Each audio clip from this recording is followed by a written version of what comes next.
Hello, hello, hello, hello, hello. Welcome, welcome, welcome, everyone. A very, very good evening, all of you. Welcome to the class, बच्चों. सभी बच्चों का स्वागत है आज के इस इम्पोर्टेंट क्लास में, जहाँ पे हम करने वाले हैं एक नए सब्जेक्ट का start, which is important and not so important. ये समझ लीजिए, आज का जो सब्जेक्ट है हमारा वो काफ़ी इम्पोर्टेंट है बच्चों. किसी किसी पेपर में बहुत ज़्यादा इम्पोर्टेंट होता है. ठीक है, क्वेश्चंस हमेशा पूछे जाते हैं, लेकिन जितना आपको पेपर के लिए पूछा जाता है वो सिलेबस बहुत ज़्यादा नहीं है. आप आराम से जो है इसको कवर कर सकते हैं बिना किसी परेशानी के. क्लियर है? मतलब आप अगर पूरा सिलेबस देखेंगे तो that is very very less. आपको सिर्फ फोकस करना है जो चीज़ें कराई जाएंगी उस पर, और आराम से आप जो है वो इजीली कवर कर सकते हैं सब चीज़ यहाँ पे. तो लेट्स बिगिन. मैं आपको पहले समझा देता हूँ पूरा. एक कोई भी सब्जेक्ट जब स्टार्ट करता है तो पहले सब्जेक्ट को अच्छे से समझना बहुत ज़रूरी है कि वो सब्जेक्ट किस बारे में है, क्या कह रहा है. क्लियर है? चलिए, तो लेट्स बिगिन. शुरू करते हैं बच्चे. तो यहाँ पे देखिए, जब हम बात करते हैं, थोड़ा सा मैं लाइट और ऑन कर देता हूँ तो दैट थोड़ी क्लैरिटी और अच्छी हो जाए. तो बच्चों, जब हम बात करते हैं हाइड्रोलिक मशीन्स की तो याद रखिएगा. ठीक है, जब हम बात करते हैं हाइड्रोलिक, नहीं बच्चे अभी स्टार्ट किया है जस्ट हम लोगों ने, किसी का छूटा नहीं है. जब हम बात करते हैं हाइड्रोलिक मशीन्स की तो आपको समझना जरूरी है बच्चों कि यहाँ पे हम कवर क्या करने वाले हैं अपने पेपर पॉइंट ऑफ व्यू से. फिर चाहे वो कोई सा भी पेपर हो बच्चों, ऐसा नहीं है कि हम बोलें कि पेपर सिर्फ और सिर्फ ये वाला रखें, ये हमारा एसएससी का पेपर हो या कोई भी और भी पेपर हो. याद रखिए, पेपर जो है हमारा वो जनरली उसमें सभी पेपर आते हैं. ठीक है, तो जो भी हम सिलेबस कवर करते हैं उसके हिसाब से आपको बता के चलें कि हाइड्रोलिक मशीन्स की जब भी बात आती है, चाहे वो कोई सा भी पेपर हो बच्चों, चैप्टर्स हमारे बेसिकली 3 चैप्टर्स डिवाइडेड होते हैं.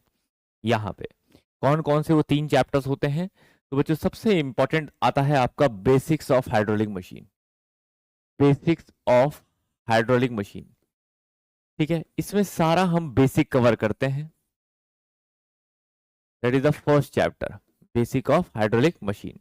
And the second chapter is your hydraulic turbine, no doubt. Hydraulic turbine. And the third chapter is your, that is called hydraulic pump. या हाइड्रोलिक भी लिखने की जरूरत नहीं है, दैट इज अ पंप. ये रहते हैं बच्चों आपको टोटल चैप्टर्स, 3 चैप्टर्स ओनली. अगर किसी किसी एग्जाम में मतलब बाद में आप पढ़ना चाहते हैं तो आप एक 4th चैप्टर भी पढ़ सकते हैं, other hydraulic machine, but not so important. इसको चाहे आप एक लेक्चर का ही समझो. Other hydraulic machines not so important. जो पेपर के लिए इंपॉर्टेंट है वो ये है. लेकिन मैं ये कहूंगा कि यहाँ पे सिर्फ पढ़ना इंपॉर्टेंट नहीं है, इस कंसेप्ट को समझना भी बहुत इंपॉर्टेंट है. क्लियर है? तो जब भी कभी आपको लगे, जैसे अभी मानो आपका पेपर अगर सामने है तब तो आप पढ़िए, जैसा पढ़ाया जा रहा है उतना पढ़िए. लेकिन जब कभी भी आपका पेपर नहीं है या पेपर के लिए टाइम है तो याद रखिए, तब इन कंसेप्टों को और से समझने की कोशिश करिए, और समझ ना आए तो डिटेल में और समझिए थोड़ा सा. क्यों? क्योंकि यहाँ पे हमेशा ही स्पेशली पंप एक ऐसा टॉपिक होता है बच्चों जो हमारे स्किल टेस्ट या इंटरव्यू जैसी जगहों में बहुत ज्यादा डिस्कशन का मैटर रहता है. मतलब जब भी कभी इंटरव्यू जैसी पोर्शन में आप फोकस करते हैं या इंटरव्यू में पूछा जाता है तो सबसे ज्यादा वेटेज जो देखी जाती है बच्चों, वो पंप की ही देखी जाती है. सबसे ज्यादा वेटेज जो है आपके वो पंप की देखी जाती है.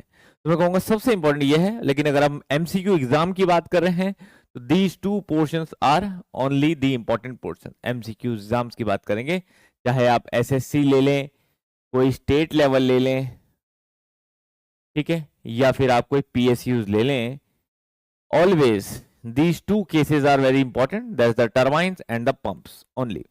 ठीक है, किसी किसी में ये है, ये बेसिक्स जो है ये आपको पूछा भी जा सकता है और हेल्प भी करेगा. तो मैं कहूंगा ऑल एग्जाम्स रिलेटेड जो है ये बेसिक्स इंपॉर्टेंट है. क्योंकि वो ऑल एग्जाम इसलिए है, वो इसलिए नहीं है कि इस पर डायरेक्ट क्वेश्चन आता है, बट आप इन दोनों को तभी बेहतर समझ पाओगे अगर आपका बेसिक्स क्लियर होगा. ठीक है, तो यहाँ पे भी हम लोगों को इन्हीं चीजों पे फोकस करना है बच्चों. ठीक है ना, आपको मैं चीज़ें सारी समझाते चलूंगा, बस आप टोटल फोकस इसी पे रखिएगा, बेसिक्स पे। बेसिक्स में हमारा आता है बच्चों impact of jet, efficiencies, heads, ये सब चीज़ें जो हैं वो हमारे बेसिक्स में ही आते हैं। क्लियर है, समझ में आया बच्चों बात? तो हर चीज़ हम यहाँ पे समझने की कोशिश करेंगे क्या क्या है, क्या बेसिक्स हैं, क्या बेसिक फॉर्मूले हैं, क्या चीज़ें हम लोग यूज़ करेंगे। तो लेट्स बिगिन, करते हैं स्टार्ट। हमारा सबसे पहला that is called basics of hydraulic machine, the chapter number 1।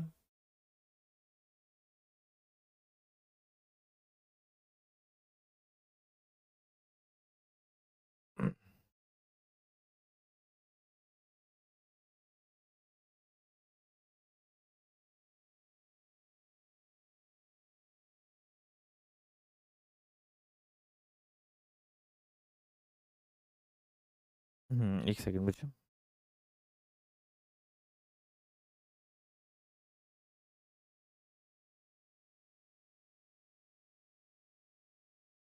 Chapter number 1 is our basics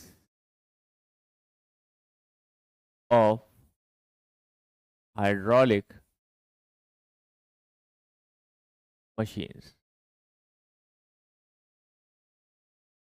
देखिए, जब हम हाइड्रोलिक मशीन्स की बात करते हैं तो सबसे पहला बेसिक क्वेश्चन यही उठता है बच्चों, what is called hydraulic machine. Hydraulic machine क्या है? तो याद रखिए बच्चों, हाइड्रोलिक मशीन्स वो मशीन्स होती हैं जो हाइड्रो, हाइड्रो मतलब ही वाटर होता है बच्चों। तो वो मशीन्स जो जिनके अंदर working medium as a water हमेशा काम करता है, उन मशीन को हम हाइड्रोलिक मशीन्स बोलते हैं। और हाइड्रोलिक मशीन्स की जब भी बात आती है तो आपको एक बेसिक सी बात यही समझनी होती है कि hydraulic machines is the machines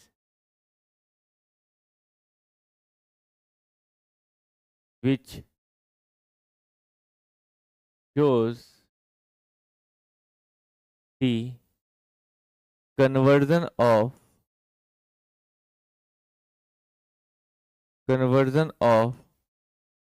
hydraulic energy, पूरा लिख लें आप क्योंकि पहली बार लिख रहे हैं, हाइड्रोलिक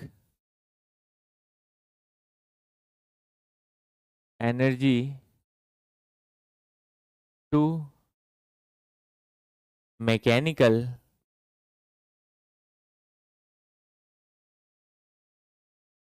और मैकेनिकल टू हाइड्रोलिक।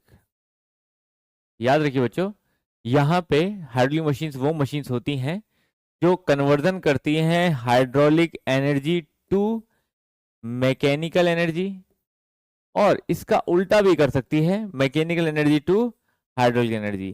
तो both comes in the hydraulic machines, ठीक है ना। ये दोनों ही जो है हमारे हाइड्रोलिक मशीन्स में आते हैं। जब हम बोलते हैं बच्चों हाइड्रोलिक टू मैकेनिकल, तो हाइड्रोलिक टू मैकेनिकल जब बोला जाता है इसका मतलब होता है it's a turbine, it's a turbine. तो यहाँ पे टरबाइंस की बात हो रही है। और जब बोला जाता है mechanical energy to hydraulic energy, तो यहां पे पंप हो जाता है, ठीक है ना। Mechanical energy to hydraulic energy that becomes pump. Clear, समझ में आया बच्चों बात? तो अब याद रखिए यहाँ पे that is this is called hydraulic machines. तो हाइड्रोलिक मशीन्स ऐसे बहुत सारी हुई, मेनली हमारा टरबाइन और पंप की हम बात करें तो वहीं तक स्टिक रहेंगे। इसके अलावा अगर मैं बात करता हूं,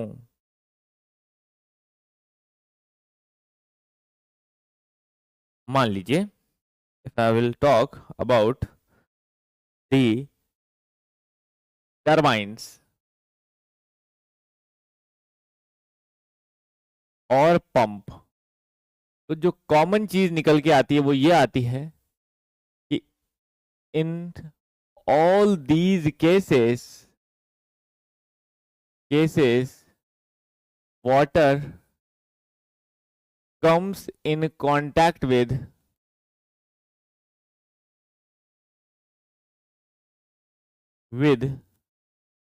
a device called रोटर और रोटर ब्लेड्स भी कह सकते हैं आप। मतलब हमें ये समझ में आता है कि भाई पानी से मैकेनिकल एनर्जी कन्वर्ट हो रही है, मैकेनिकल से पानी की वाटर एनर्जी कन्वर्ट हो रही है, पर दोनों ही एनर्जी में एक चीज कॉमन है, वो ये है कि पानी जो है वो किसी ऐसे डिवाइस के कांटेक्ट में आ रहा है जो क्या है, जो अपने आप में एक मैकेनिकल डिवाइस है, मतलब जो अपने आप में रोटर है या रोटर ब्लेड है ना, ऐसा हम कह सकते हैं, जो अपने आप में क्या है, एक रोटर या रोटर ब्लेड है। तो वो रोटर हो या रोटर ब्लेड हो, हम सबको पता है कि कोई चीज है जो वाटर जिसको घुमा रहा है या वाटर जिससे घूम रहा है, ठीक है ना। तो वो जो स्ट्राइक है, that is the strike. Strike मतलब टकराना, बिटवीन, जो टकराव है, टकराव between water jet and a plate. Plate को हम लोग ब्लेड भी बोल सकते हैं, रोटर ब्लेड। रोटर की जो ब्लेड है उसको हम प्लेट भी बोल सकते हैं। तो वाटर जेट और प्लेट के बीच में जो आपस में टकराव है, वो टकराव जो है हमारा यहाँ पे मेन रोल प्ले करता है। तो वो टकराव ही हमें कैलकुलेट करना होता है बच्चों। तो याद रखिए, यहाँ पे बहुत सिंपल सा तरीका है कि वाटर जब भी स्ट्राइक करेगा किसी प्लेट पे, वाटर जब भी स्ट्राइक करेगा बच्चों किसी प्लेट पे, ये समझ लीजिए वाटर का जेट है, ठीक है, या हम उल्टा भी कह सकते हैं कि प्लेट जो है वो वाटर जेट पे स्ट्राइक करेगी, क्योंकि पंप के केस में उल्टा भी होता है। लेकिन क्या है ना कि कंसेप्ट को समझने के लिए पहले आपको किसी एक कंसेप्ट को पकड़ना पड़ेगा। अगर आप दोनों में उल्टा सिल्टा करते रहोगे बार बार, अभी डेफिनेशन तक तो ठीक है, लेकिन अगर आप ये उल्टा सुल्टा बार बार बदलते रहोगे तो फिर प्रॉब्लम आ जाएगी समझने में। तो इसीलिए हम लोग क्या करते हैं, हम लोग पहले एक एग्जांपल लेके समझते हैं, एक तरीका लेके हम पहले दिमाग में टरबाइन लेके चलते हैं, क्योंकि हमें पता है कि जब हम टरबाइन के बारे में अच्छे से पढ़ लेंगे तो पंप ऑटोमेटिकली समझ में आ जाएगा। पंप उसका रिवर्स है, it's the inverse of turbine.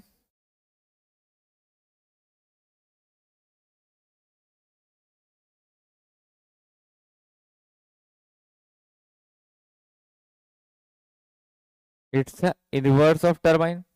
ये क्या है, इसका इनवर्स है, उल्टा है। तो ऐसे में हमें पता है कि अगर हम ये समझ लेंगे, इसको अंडरस्टैंड कर लेंगे, इसके कंसेप्ट समझ लेंगे, इसके फॉर्मूले समझ लेंगे, इसके मेथड एफिशिएंसी समझ लेंगे, तो फिर हमें जस्ट उल्टा करना है पंप के केस में, ये होता भी है। तो इसीलिए इधर जो स्टार्टिंग के बेसिक कंसेप्ट होते हैं बच्चों, वो सब आपको टरबाइन में ध्यान में रखते हुए पढ़े जाते हैं।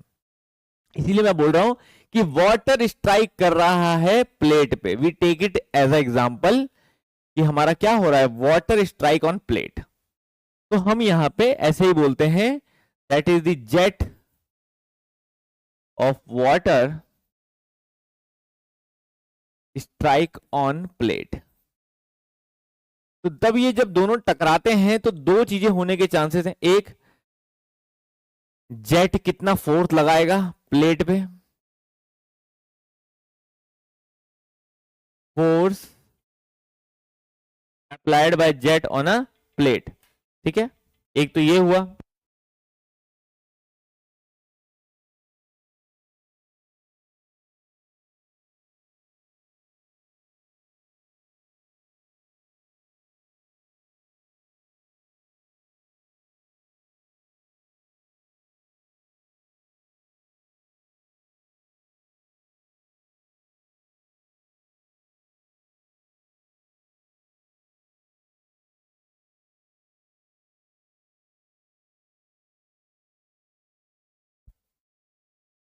इधर बच्चों ये बात समझ में आ रही है, देखिए, ठीक है ना। स्टार्ट थोड़ा स्लो करो बच्चों, सब्जेक्ट को तो शुरुआत में थोड़ा सा स्लो ही स्टार्ट किया जाता है, एकदम से नहीं। फिर उसके बाद जहाँ बेसिक्स थोड़ा सा समझ में आ जाए फिर आप स्पीड पकड़ सकते हैं, कोई दिक्कत नहीं है, ठीक है ना। इसलिए मैं जो है आपको आराम आराम से चीजें बता रहा हूँ शुरुआत में। चलिए, तो मैं यहाँ पे आपको क्या कह रहा हूँ कि यहाँ पे दो कंडीशंस होती हैं बच्चों। एक है आपका कि प्लेट कितना फोर्स लगा रही है ब्लेड पे, और एक है जेट पे, और एक है जेट कितना फोर्स लगा रहा है प्लेट पे। तो force force applied force applied on plate by jet, ठीक है, एक तो रहा ये। एक हुआ आपका F plate, plate force applied on jet by plate, ठीक है, कि प्लेट पे कितना फोर्स लगाया गया जेट के द्वारा। अब इन दोनों में आपस में अंतर क्या है? इन दोनों में अंतर ये है बच्चों कि अगर मैं एफ जेट बोल रहा हूं तो that will be the negative of F plate. भाई उल्टा है, बट डायरेक्शन तो उल्टा है, इक्वल रहेगा। भाई फोर्स जितना जेट ने फोर्स लगाया ब्लेड पे, उतना ही ब्लेड ने फोर्स लगाया जेट पे, ठीक है ना। अगर ब्लेड अपनी जगह पे फिक्स है तो ये दोनों इक्वल हैं दोनों, लेकिन नेगेटिव होगा क्योंकि एक की डायरेक्शन ये है तो दूसरी डायरेक्शन ये है, तो that will B negative only. तो ये फोर्स किसके बराबर होता है बच्चों? याद रखिए, जब भी एक बॉडी दूसरी बॉडी से टकराती है और उसके वजह से वो फोर्स जो है वो बॉडी को फील होता है, तो that is only based on a second law of motion, Newton's second law of motion. तो याद रखिएगा बच्चों, यहां पे बात आती है according to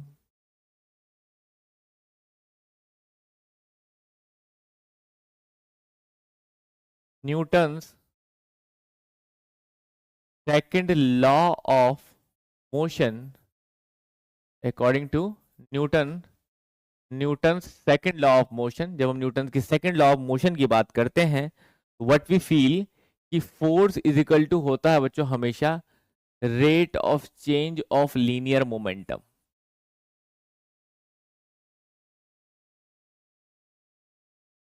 rate of change of linear momentum. और यहां भी यही देखने को मिलता है कि फोर्स जो है वो क्या हो रहा है?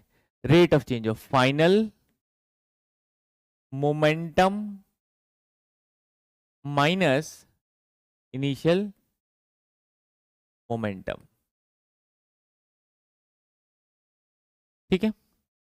तो अगर मैं यहां पे फोर्स ऑन प्लेट निकाल रहा हूं, प्लेट ने फोर्स कितना लगाया, तो that is the final momentum. मतलब मोमेंटम क्या होता है? एम वी बच्चों, momentum is M V, mass into velocity is momentum, तो M two we two minus M one we one, ठीक है ना, ये हुआ हमारा, ठीक है। रेट ऑफ चेंज बोल रहा हूं तो यहाँ डॉट लगा दूंगा, मतलब रेट ऑफ चेंज, मतलब with respect to time mass flow rate हो जाएगा, ठीक है ना। तो याद रखिए, लेकिन मेरा जेट क्या होता है बच्चों? जेट ने कितना प्लेट फोर्स लगाया प्लेट पे, तो that will be minus of F plate. तो वी कैन राइट कि jet force on a plate is equals to initial m dot one we one minus m dot v two. तो याद रखिए बच्चों, हम लोग जो है अपने पूरे टरबाइन के केसेस में सभी जगह ये फॉर्मूला यूज करेंगे, दैट फोर्स इज कॉल्ड, इसी फोर्स को बच्चों हम लोग बोलते हैं impact of jet on a plate. Impact of jet on a plate, तो किसी भी प्लेट पे ये ही हमारा इंपैक्ट रहेगा किसी भी जेट का। तो जो भी जेट हमारा स्ट्राइक कर रहा है वो प्लेट पे इतने फोर्स से इंपैक्ट डालेगा। समझ में आ रही बात? यहां से शुरू होता है हमारा इंपैक्ट ऑफ जेट के केसेस। क्लियर है? अब हम ये देखेंगे कि ये फोर्स कितना कितना निकल के आता है अगर मैंने प्लेटों की कंडीशन बदलता हूं, कभी प्लेट को फिक्स कर देता हूं, कभी मूवेबल कर देता हूं। तो अगर मैं प्लेटों की कंडीशन बदलते गया तो ये फोर्स जो है मेरा वो कितना इस पे लगेगा। यही सिंपल सा कंसेप्ट यहां यूज होता है। क्लियर है कि ये फोर्स मेरा कितना लगेगा हमारे ब्लेड पे, प्लेट पे या ब्लेड पे, जो भी बोलो। क्लियर है? समझ में आई बच्चों बात?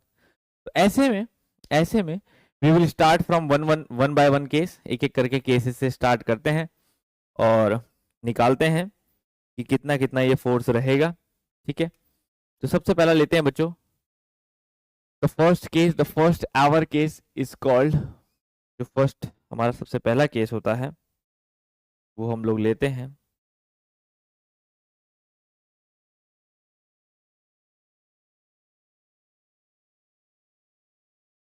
That is impact of jet on a fixed flat plate, fixed flat plate। This is case number one. ये क्या है हमारा? केस नंबर वन है। Impact of jet on a fixed flat plate, किसी फिक्स्ड फ्लैट प्लेट में jet का impact क्या पड़ता है। तो मान लीजिए मैंने कोई फिक्स फ्लैट प्लेट ली यहाँ पे, ये मैंने कोई फिक्स प्लेट ली, इसको मैंने फिक्स कर दिया बच्चों, प्लेट फिक्स है मेरी, ठीक है। ठीक, अब ये मेरी प्लेट पे मैंने नोजल के थ्रू, क्योंकि जेट तो तभी निकलेगा जब नोजल लगाऊंगा, नॉर्मल वाटर ड्रॉप करूंगा तो जेट तो नहीं निकलेगा, तो जेट के लिए मैंने यहाँ पे नोजल लगाई, देयर इज अ नोजल। अब इस नोजल से मैंने जो है मेरा लिक्विड जेट को मैंने स्ट्राइक करवाया। अब यहां से मेरा लिक्विड जेट निकला, मान लीजिए यहां से मेरा लिक्विड जेट निकला, वो निकला किसी v1 velocity, initial velocity v1 के साथ, और मास फ्लो रेट जो था उसका वो m.1 था, m.1 मास फ्लो रेट जो था उसका m.1 था। और जब वो यहाँ पहुंचा तो यहाँ जाके वो स्ट्राइक करा, ऑब्वियस सी बात है, यहाँ पहुंचेगा तो यहाँ जाके क्या करेगा, स्ट्राइक करेगा, ठीक है ना। स्ट्राइक करेगा तो ऑब्वियस सी बात है किसी ना किसी वेलोसिटी की तरफ वो जाएगा, ठीक है ना। यहाँ पे जाके वो किसी ना किसी वेलोसिटी की तरफ जाएगा, इधर जाएगा ऊपर v2 वेलोसिटी में, और उतना ही समझ लो यहाँ जाएगा v2 वेलोसिटी में। और मास फ्लो रेट क्या जाएगा भाई, यहाँ m.1 गया है तो यहाँ m.1 का हाफ हो जाएगा, मतलब m.1/2 हो जाएगा, यहाँ पे भी m.1/2 हो जाएगा, समझ रहे ना, आधा आधा हो जाएगा ना मास में। भाई यहाँ से इतना मास गया, आधा इधर गया आधा इधर गया, और स्ट्राइक एक्सिस सीधी जो है वो ये है, ठीक। तो अब यहाँ पे बच्चों हम लोगों ने ये सारा पानी फैला दिया, तो अब यहाँ पे हम सिंपल निकालें कि फोर्स का फॉर्मूला क्या था हमारा, that is the initial momentum minus final momentum, है ना, initial minus final, initial momentum minus final momentum, initial minus final momentum. तो देखिए अगर मैं फोर्स निकाल रहा हूं बच्चों, अब बात आती है कि फोर्स किस डायरेक्शन में निकालो, तो फोर्स हमेशा एक्स डायरेक्शन में निकालते हैं, मतलब हॉरिजॉन्टल डायरेक्शन में। तो याद रखिएगा फोर्स अलोंग एक्स डायरेक्शन, मुझे और किसी डायरेक्शन से मतलब नहीं है, क्योंकि मेरे को ब्लेड को उधर ही को धकेलना है, तो मैं सिर्फ एक्स डायरेक्शन की तरफ ही इसका फोर्स जो है बच्चों कैलकुलेट करता हूं। अब एक बात अलग से समझ लीजिए बच्चों, यहाँ पे मैं कॉर्नर में समझा देता हूं कि मास फ्लो रेट होता क्या है। मास फ्लो रेट होता क्या है, उसको हम लिखते क्या है, ये समझ लीजिए अगर किसी को डाउट है तो। m डॉट का मतलब हो जाता है बच्चों kg पर सेकेंड, मास पर सेकेंड। तो इसका मतलब मास को अगर मैं लिखता हूं वॉल्यूम इंटू डेंसिटी, तो यहाँ पे टाइम भी आएगा साथ में, भाई mass equal to volume into density पर सेकेंड, टाइम भी आएगा। तो वॉल्यूम को मैं एरिया इंटू लेंथ लिख सकता हूँ बच्चों, डेंसिटी को ऐसे रहने तो वॉल्यूम को एरिया इंटू लेंथ लिख लीजिए, डिवाइड बाय टाइम लिखिए। अब length divide by time is called velocity, तो we can say rho area density into area into velocity. तो एक्चुअल में कहीं पर भी m डॉट है तो उसको हम रो ए वी लिख सकते हैं, पूरी फ्लूइड मैकेनिक्स के लिए, फ्लूइड मशीनरी के लिए ध्यान रखिएगा, ऐसे पूरी हाइड्रोलिक मशीनरी के लिए इस चीज को ध्यान रखिएगा कि कहीं पर भी अगर m डॉट है, कहीं पर भी मास फ्लो रेट है, तो हम रो ए वी लिख सकते हैं।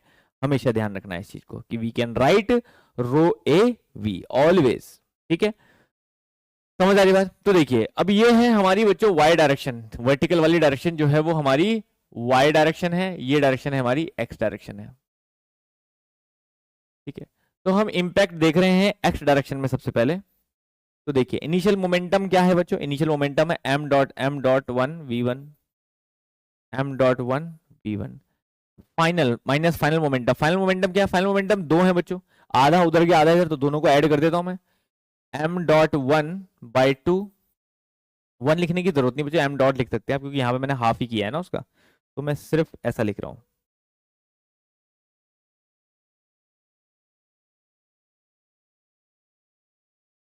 ठीक है। मैं इसको m डॉट लिख रहा हूं बस, ताकि यहाँ पर चला इसका हाफ हुआ है, m.2 v2, ठीक है, ये ऊपर गया, प्लस m.v2 ऊपर गया, लेकिन जो दोनों गए हैं उनमें अंतर क्या है, एक नीचे की डायरेक्शन में जा रहा है, एक ऊपर, तो मतलब एक वेलोसिटी को नेगेटिव लेनी पड़ेगी बच्चों, एक वेलोसिटी नेगेटिव लेनी पड़ेगी, भाई एक नीचे जा रहा है एक ऊपर जा रहा है ना, तो अपोजिट हुआ ना एक दूसरे के, तो अगर मैं दोनों को ऐड भी कर रहा हूं फिर भी एक नेगेटिव आएगा क्योंकि डायरेक्शन अलग है। तो इसका मतलब साफ क्या हुआ कि अगर मैं निकालू फोर्स m.v1, तो व्हाट आई विल फाइंड कि माइनस ये दोनों क्या हो जाता है, m dot v two minus m dot v two, समझ रहे ना, ये भी हाफ हो जाएगा ना, एम डॉट बाई टू, यहाँ पे अगर मैं देखूं m dot by two we two minus m dot by two we two हो जाता है, जो कि पूरा पूरा कैंसिल आउट हो जाता है बच्चों, और एफ एक्स क्या बचता है, एफ एक्स बचता है m dot v one, m dot v one minus zero, ये तो हुई जीरो, तो याद रखिए एफ एक्स जो है वो बचेगा, मैंने क्या बोला, एम डॉट को क्या लिख सकते हो, रो ए वी वन लिख सकते हो, mass flow rate rho A V one into v one, यहां बच्चों एफ एक्स जो है वो ऑटोमेटिकली क्या निकल के आता है, रो ए वी वन का स्क्वायर, ये वी वन क्या है, जो जेट की वेलोसिटी है ना, ये वी वन क्या है, ये वी वन जो है वो जेट वेलोसिटी है। तो दिस इज द फॉर्मूला बच्चों, जो कि बहुत ज्यादा इंपॉर्टेंट है, ये फॉर्मूला जो है वो बहुत ज्यादा इंपॉर्टेंट है, आपको पूछा जाता है, याद रखिएगा, F x equal to rho A v square, किसी भी फिक्स्ड फ्लैट प्लेट पे अगर मैं जेट स्ट्राइक करता हूं तो एफ एक्स जो है वो ये निकल के आता है। नाउ अब बात आती है, अगर मैंने हॉरिजॉन्टल डायरेक्शन में देखा तो वर्टिकल में भी देखूं, मतलब एफ वाई भी निकाल के देखूं, तो एफ वाई देखिए बच्चों, एफ वाई अगर आप निकालोगे भाई इनिशियल मोमेंटम क्या है, इनिशियल मोमेंटम देखो इधर कोई वाई का कंपोनेंट है इनिशियली, नहीं ना, तो that is zero, minus final y का कंपोनेंट बिल्कुल है, वाई का कंपोनेंट है, ठीक है, ओहो बल्कि मैंने मिस्टेक कर दी, यहाँ पे मुझे लिखना नहीं चाहिए था, जरूरत ही नहीं थी, ठीक है, सॉरी सॉरी बच्चों, यहाँ पे मैंने थोड़ी सी मिस्टेक कर दी इसे निकालने में, मैं हल्का सा आपको यहाँ पे चीज सही कर देता हूँ कि देखिए हॉरिजॉन्टल डायरेक्शन में बच्चों कोई फाइनल वेलोसिटी थी ही नहीं, तो एक्चुअल में आपको कुछ आना तो जीरो ही है, लेकिन यहाँ पे कुछ लिखने की जरूरत नहीं थी हमें, यहाँ पे कुछ लिखने की जरूरत ही नहीं थी बच्चे, क्यों, ये कुछ लिखने की जरूरत नहीं थी, मैं आपको समझा देता हूँ कैसे, देखो आना तो जीरो ही है, आना जीरो ही है, लेकिन अगर आप देखोगे तो यहाँ पे फाइनल वेलोसिटी जो है, final velocity m dot by two into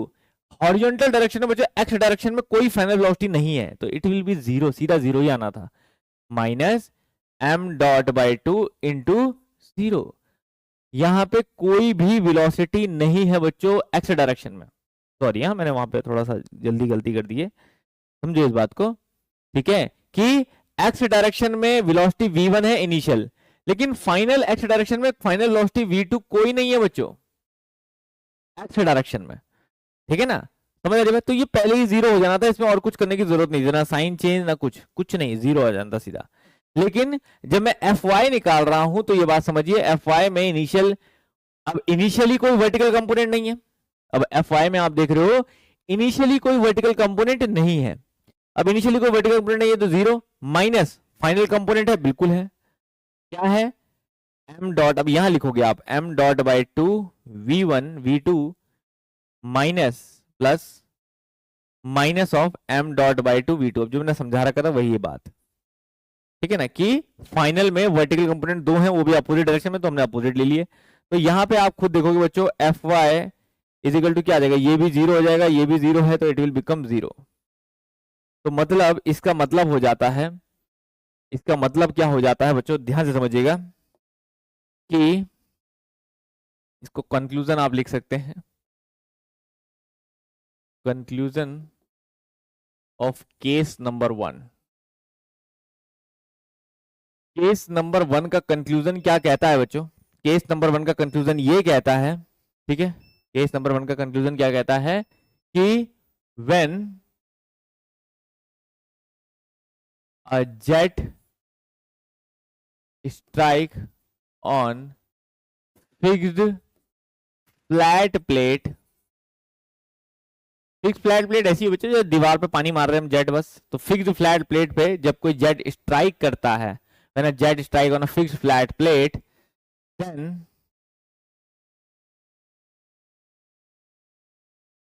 then there is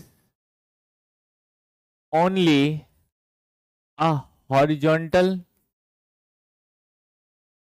component of force is acting, वहां पे सिर्फ हॉरिजॉन्टल कंपोनेंट ऑफ फोर्स ही एक्ट करेगा, which is equals to rho A V one square, जिसमें rho जो है वो डेंसिटी ऑफ फ्लूइड है, एरिया जो है वो एरिया ऑफ जेट है, area of cross section of jet. ठीक है भाई, जेट कैसा होता है, सिलेंड्रिकल होता है। तो अगर जेट ऐसे फ्लो कर रहा है और उसका डाया जो है वो स्मॉल डी है, तो जेट जो है वो एरिया क्या होगा, area will be equal to pi by 4 d square, simple. ठीक है, और v1 जो है वो वेलोसिटी ऑफ जेट है।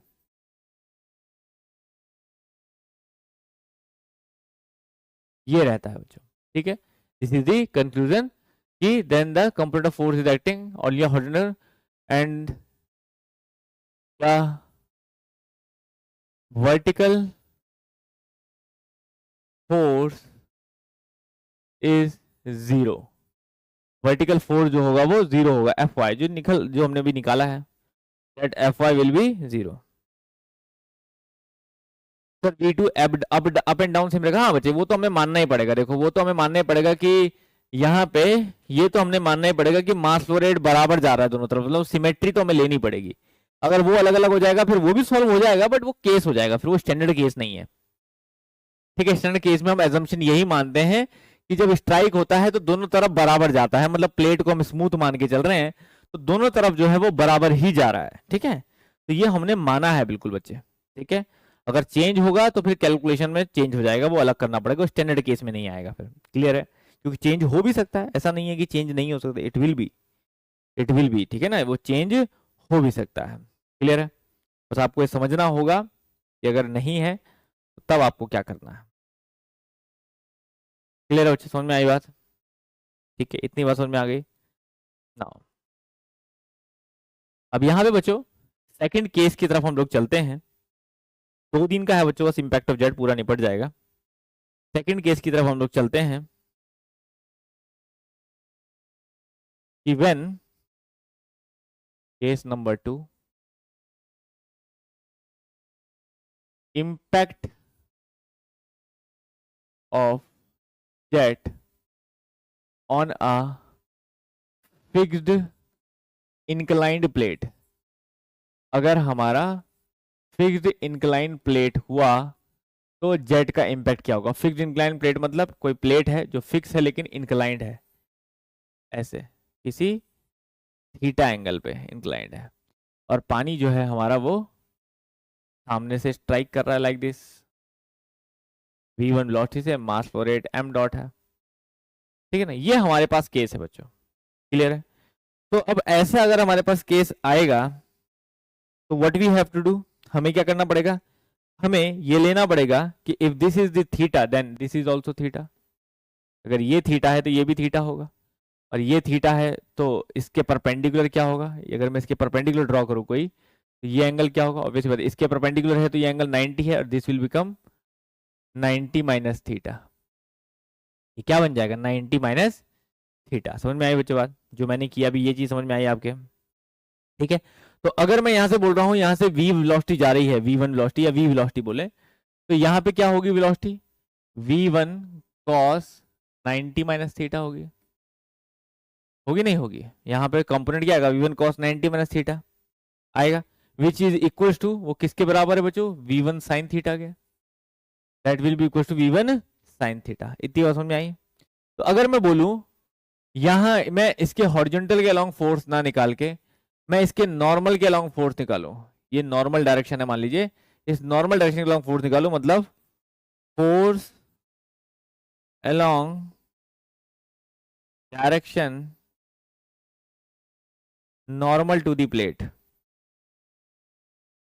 प्लेट के नॉर्मल डायरेक्शन में अगर फोर्स निकाला जाए तो that will be F N equals to, और निकालना वही है बच्चों, जो तरीका था निकालना आपको उसी तरीके से जिस तरीके से आप निकालते हैं। ठीक है, करना वही है आपको, क्या, initial momentum minus final momentum, तो मतलब m डॉट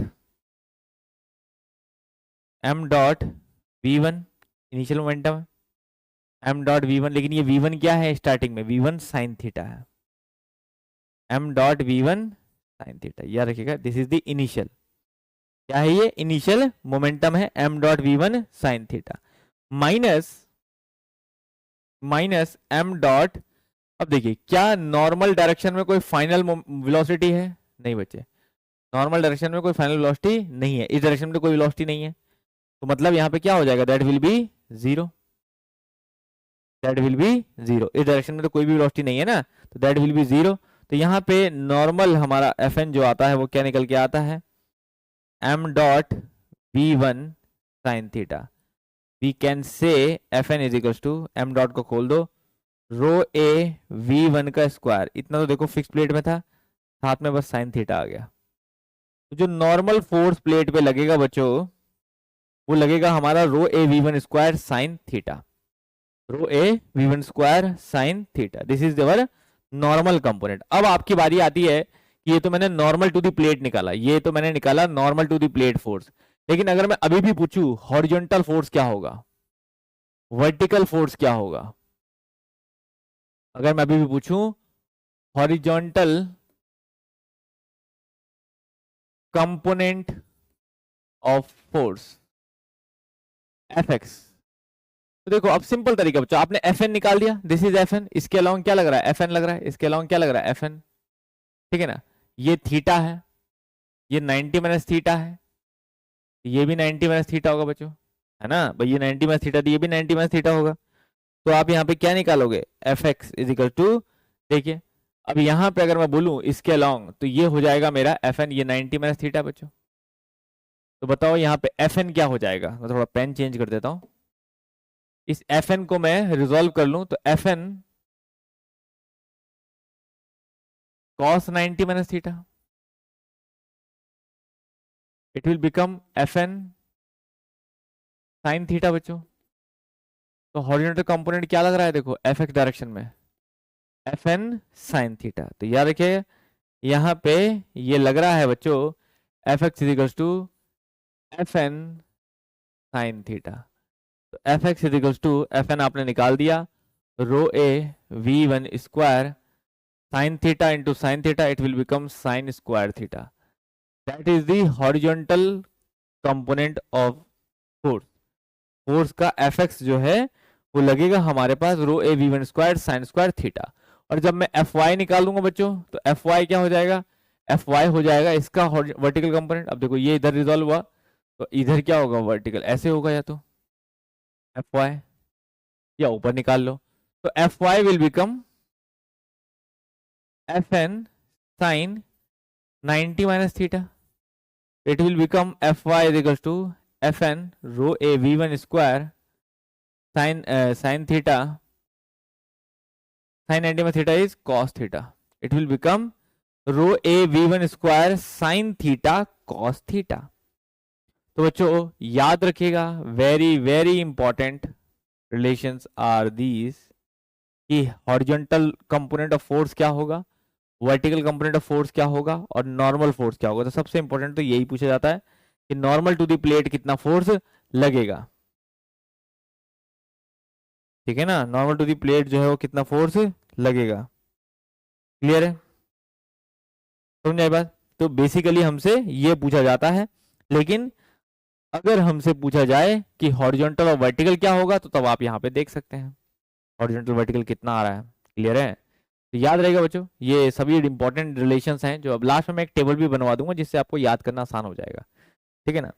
समझ में आई बच्चों बात, क्लियर है, समझ में आया आपको कैसे किया ये, प्लीज बच्चों देखो पहले समझ में आए, फिर मैं आपको स्पीडली थोड़ा सा पढ़ाता हूँ जिससे कि आपको इजीली कन्वर्जन करना, फटाफट रिलेशंस याद होने शुरू हो जाए। अभी तो मैं प्रूफ भी करवा रहा हूँ, नहीं तो मेनली तो आपको रिलेशन याद ही रखने हैं बस, तो जितना मैंने पूरा लेक्चर पढ़ाया उतने में आपको सिर्फ ऐसे में सिर्फ 2 फॉर्मूले 3 फॉर्मूले याद रखने हैं बस, और कुछ नहीं।